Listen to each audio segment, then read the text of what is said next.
Mom always had this habit of asking me how something felt on a scale of 1 to 10.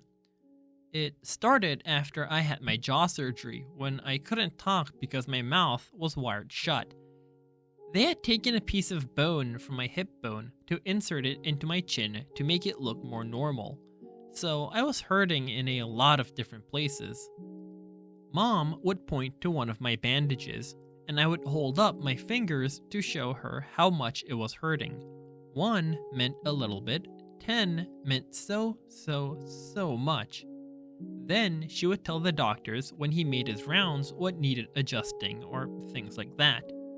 Mom got very good at reading my mind sometimes. After that, we got into the habit of doing the 1 to 10 scale for anything that hurt. Like if I just had a plain old sore throat, she'd ask me 1 to 10, and I'd say 3 or whatever it was. When school was over, I went outside to meet Mom, who was waiting for me at the front entrance like all the other parents or babysitters. The first thing she said after hugging me was, "So, how was it? 1 to 10. 5, I said, shrugging, which I could tell totally surprised her. "Wow," she said quietly. "That's even better than I hoped for." "Are we picking Via up?"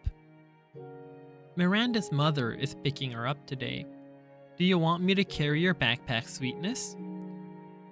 We had started walking through the crowd of kids and parents, most of whom were noticing me, secretly pointing me out to each other. "I'm fine," I said. "It looks too heavy, Augie." She started to take it from me.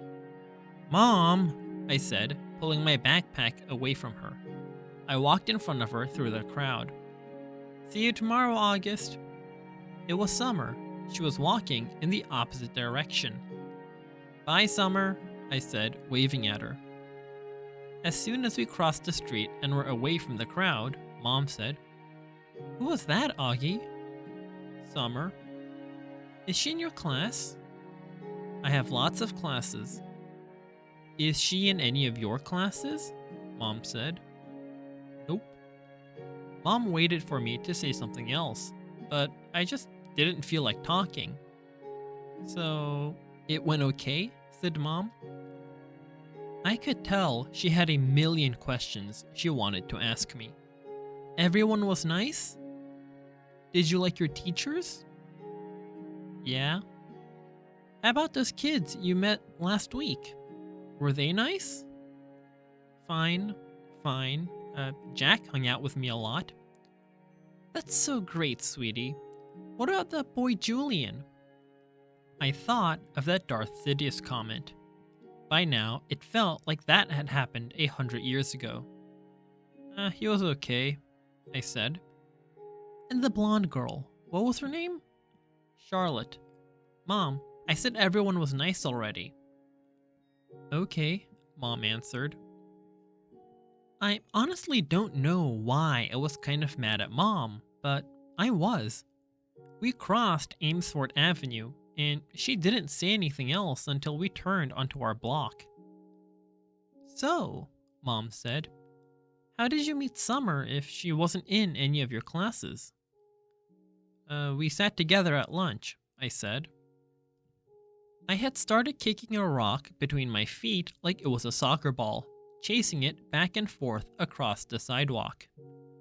"She seems very nice." "Yeah, she is." "She's very pretty," Mom said. "Yeah, I know," I answered. "We're kind of like Beauty and the Beast."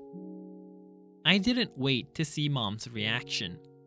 I just started running down the sidewalk after the rock which I had kicked as hard as I could in front of me.